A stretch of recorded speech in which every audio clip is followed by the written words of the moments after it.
আজকে প্রধান উপদেষ্টা তার সাথে আমাদের দেখা করার কথা ছিল এবং আমাদের 5 সদস্যের প্রতিনিধি দল আমরা যমুনাতে গিয়েছিলাম এবং প্রধান উপদেষ্টার পক্ষ থেকে সাব্বির আহমেদ একান্ত সচিব প্রধান উপদেষ্টা তিনি আমাদের স্মারকলিপিটি গ্রহণ করেছেন যেহেতু এবং আমাদের স্মারকলিপিটি গ্রহণ করেছেন এবং আমাদের 5 সদস্যের দল আমরা আমাদের যে দাবিগুলো সেই দাবিগুলো আজকে আমরা তাদের কাছে পরিবেশন করেছি।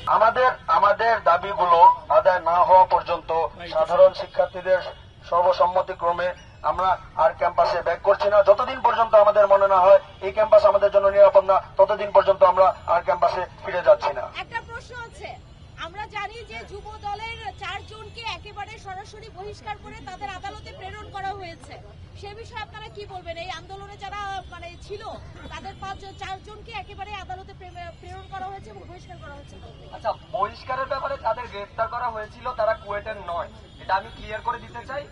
তারা যুব দলের ছিল এবং যেই দিন আমাদের উপর আক্রমণ করা হয় ওই দিন আমাদের উপর 4 জন আক্রমণ করে নাই, আমাদের উপর শত শত সন্ত্রাসী বহিরাগত ক্যাম্পাসে ঢুকে আমাদেরকে কুপিয়ে গুলি করে আমাদেরকে আহত করা হয়েছিল।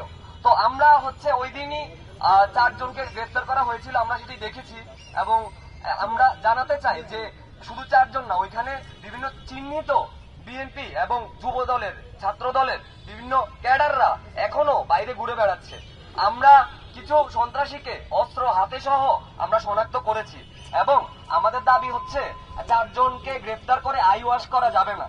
আমাদের যারা প্রধান সন্ত্রাসী এখনো বাইরে ঘুরে বেড়াচ্ছে, আমাদের ছেলে মেয়েদেরকে আমাদের শিক্ষার্থীদেরকে নানাভাবে হুমকি ধামকি প্রদর্শন করছে।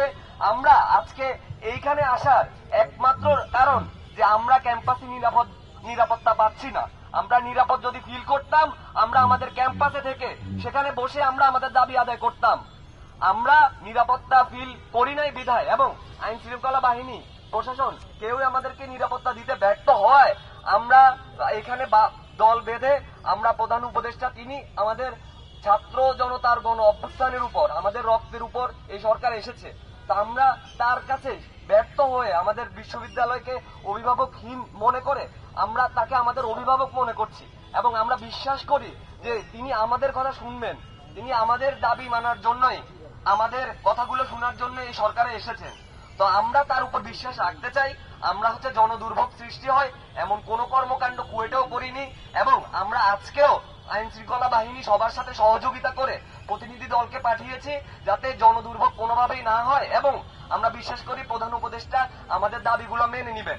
যেদিন ছাত্রদল হামলা করেছিল আমাদের উপর ওই দিনের যে মিছিল ছিল ওই মিছিলটি আমাদের সকল শিক্ষার্থীর পক্ষ থেকে ছিল এবং কুয়েটের শিক্ষার্থীদের মতামতের বাইরে গিয়ে আমাদের বৈষম্য বিরোধী ছাত্র আন্দোলনের একটি কমিটি দেওয়া হয়েছিল এবং ছাত্র রাজনীতি নিষিদ্ধ কুয়েট ক্যাম্পাসে ওই দিন রাতেই কুয়েট শিক্ষার্থীদের সম্মিলিত প্রতিবাদের মুখে কুয়েট বৈষম্য বিরোধী ছাত্র আন্দোলনের আহ্বায়ক ওই কমিটিকে বিলুপ্ত করেন এবং বৈষম্য বিরোধী ছাত্র আন্দোলনের যিনি মুখপাত্র উমামা ফাতিমা আপু উনি পরবর্তীতে এটি ক্লিয়ার করেন যে কুয়েটে যেই দিন আহ্বায়ক কমিটি বিলুপ্ত করেছে ওই দিন থেকে ওই কমিটি বিলুপ্তরত অবস্থায় আছে এবং ছিল।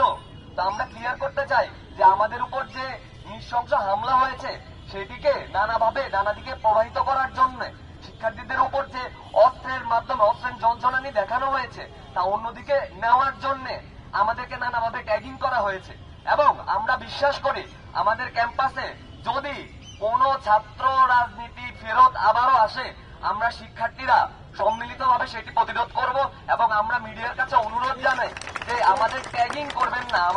আপনারা ওই দিন আমাদের সাংবাদিকরা বিশ্ববিদ্যালয় ক্যাম্পাসে ঢুকতে পারেন নাই, বহিরাগতদের আক্রমণের জন্য তারা ঢুকতে পারেন নাই। বাইরে থেকে আমাদের সাংবাদিকরা যে সংবাদ সংগ্রহ করেছিলেন সেখানে আমাদের শিক্ষার্থীদের কথা এবং প্রকৃত অবস্থা যায়নি। কথা একটা বিষয় পরিষ্কার করতে চাই, আমাদের দাবি 5টা ছিল না, আমাদের দাবি 6টা ছিল। আমরা 6টা দাবি নিয়েই বলেছিলাম এবং আমাদের যত আলটিমেটাম ছিল সব আলটিমেটাম আসলে 6টা দাবির প্রতিশ্রুতিতেই হয়েছে।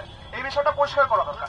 প্রথমত আপনারা যারা প্রথম দাবি ছিল ছাত্র রাজনীতির যে ব্যাপারটি, আমরা ছাত্র রাজনীতিটি অর্ডিন্যান্সে নিষিদ্ধ করতে চাই, এই ব্যাপারটা আমরা পরিষ্কার করতে চাই। সুতরাং ছাত্র রাজনীতিগুলো প্রজ্ঞাপন জারি করে নিষিদ্ধ করা হবে আর বাকি সব রাজনীতিগুলো এটা আগেও করা হয়েছিল, এরপর আমরা দেখেছি বিভিন্নভাবে অপপ্রচেষ্টা করা হয়েছে যেখানে ছাত্র রাজনীতি ঢুকানো। দ্বিতীয়ত আপনারা বলেছেন বারবার অজ্ঞাতনামা, যেখানে আমরা চিহ্নিত আমরা পোস্টারে দেখিয়েছি, চিহ্নিত করেছি যে এই সন্ত্রাসটা করেছে, সেখানে অজ্ঞাতনামার মতো এই ধরনের জিনিসপাতি যেখানে অনেক ক্ষেত্রে সেগুলোকে বেসলেস ভাবে দেখানো যায়, সেটার কারণ কি সেটা আমাদের প্রশ্ন। সেই অজ্ঞাতনামা মামলা কেন দেওয়া হয়েছে যেখানে আমরা নিজেরা চিহ্নিতকরণ করেছি? এবং দ্বিতীয়ত যে আপনাদের তদন্ত কমিটির কথা আমরা বারবার বলেছি, সেই তদন্ত কমিটিতে যাতে ছাত্র প্রতিনিধিরা থাকে এবং আমরা যাতে সেই জায়গায় কমিউনিকেট করতে পারি, কারণ আমরা দেখেছি যে যেই সময় আমাদের এই যে হামলাটি হয়েছে সেই সময় আমাদের প্রশাসন থেকে আমরা সহায়তা পাইনি। আমরাও আশঙ্কিত আসলে সেই তদন্তগুলো কিভাবে হবে, সেই কারণে আমরা ছাত্র প্রতিনিধি চাই, সেই বিষয়টা আমাদেরকে পরিষ্কারভাবে করা হয়নি। তো এই দাবিগুলো পুরোপুরিভাবে মানা হয়েছে, সেটা সব জায়গায় দেখানো হচ্ছে যেগুলো আসলে আংশিকভাবে মানা হয়েছে। এবং কোনোদিনও আসলে 6 দফা দাবি দিয়ে আমার 5 দফা মেনে এটা কখনোই হবে না, 6 দফায় এভাবে মানতে হবে। আরেকটা প্রশ্ন আমি শেষ করি, এই ভাই একটা কথা বলেছিলাম, সেটা হচ্ছে আমরা এখানে অবস্থান করছি কিনা। আমরা এখন এখানে অবস্থান করবো না, আমরা যে যার মতো বাসায় চলে যাব, এটাই হচ্ছে সেফলি চলে যাব, কারণ আমরা নিরাপদ ফিল করছি না আমাদের ক্যাম্পাসে এবং আমরা কোনোভাবে জনদুর্ভোগ ক্রিয়েট করতে চাই না। কিন্তু আমাদের দাবি যদি পূরণ না করা হয় আমরা হচ্ছে পরবর্তীতে আবার কর্মসূচি জানাবো, কারণ আমরা বিশ্বাস করি আমাদের দাবি হচ্ছে ন্যায়ের দাবি, বিচারের দাবি। আমরা শিক্ষার্থীদের পক্ষ থেকে মামলা করতে চাই না, কারণ আমরা বিশ্বাস করি আমাদের অভিভাবক হচ্ছে আমাদের বিশ্ববিদ্যালয় প্রশাসন। আমরা চাই যে বিশ্ববিদ্যালয় প্রশাসন এই মামলাটি করবে, কিন্তু তারা খুবই অস্পষ্ট ভাবে অজ্ঞাতনামা 400-500 জনের নাম উল্লেখ করে একটি দুর্বল মামলা করেছে। এবং আমরা যেহেতু সকল ভিডিও ফুটেজ, সকল ক্যামেরা, সিসিটিভি ফুটেজ সবকিছু রয়েছিল, তাদের উচিত ছিল যে যেহেতু সন্ত্রাসীরা তাদের নাম উল্লেখ করে চিহ্নিত সন্ত্রাসীদের নামে মামলা করা। আমরা এই ধরনের 400-500 জনের অজ্ঞাতনামা মামলা আমরা চাই না।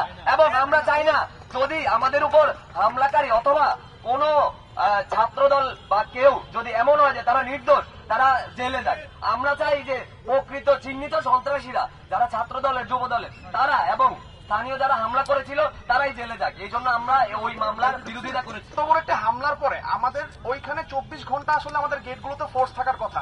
আমরা দেখেছি আমরা যখন ক্যাম্পাসে অবস্থান করছি, বহিরাগতরা মানে যে কোনো সময় আমাদের ক্যাম্পাসের ভিতরে ঢুকতে পারে। আমরা বিভিন্ন আনাগোনা থেকে দেখেছি তারা আমাদের কর্মসূচিগুলো দেখছিল, তারা লক্ষ্য করছিল, সেখানে অনেকেই আমরা অনিরাপদ ফিল করছি। অনেক সময় আমরা ভিডিও দেখেছি, অনেক ক্ষেত্রে আমাদের বাইরে আমাদের যারা কিনা অনেকেই কুয়েটের হলে থাকে না, বাইরে থাকে যারা কুয়েটে বিভিন্ন বাসায়, তাদেরকে বিভিন্ন ভাবে হুমকি দেওয়া হয়েছে। ইভেন যেই ছাত্র দলের যেই ছেলেকে নিয়ে কথা হচ্ছে সে কিনা বন্দুকের ছবি দিয়ে মেশিন প্রস্তুত এইভাবে পোস্ট দিচ্ছে, তারপরে আপনি কিভাবে বলেন আমরা নিরাপদ থাকবো? এবং আমি আরেকটা জিনিস পরিষ্কার করতে চাই, সেটি হচ্ছে যে আমরা এখন কিভাবে এসেছি, আমরা প্রশাসনের সাথে কথা বলেছি, প্রশাসন আমাদেরকে প্রতিশ্রুতি দিয়েছে আমাদেরকে পুরোটা রাস্তায় প্রোটেকশন দিয়ে আসবে এবং এইভাবেই আমাদেরকে প্রোটেকশন দিয়ে আনা হয়। এবং প্রশাসনই আমাদেরকে এভাবে বলেছে যে আমরা এখানে অবস্থান করলে তাদের জন্য ভালো হয় এবং আমরা সেভাবে সহযোগিতা করেছি। আমরা চাই না কোনো ঘটনা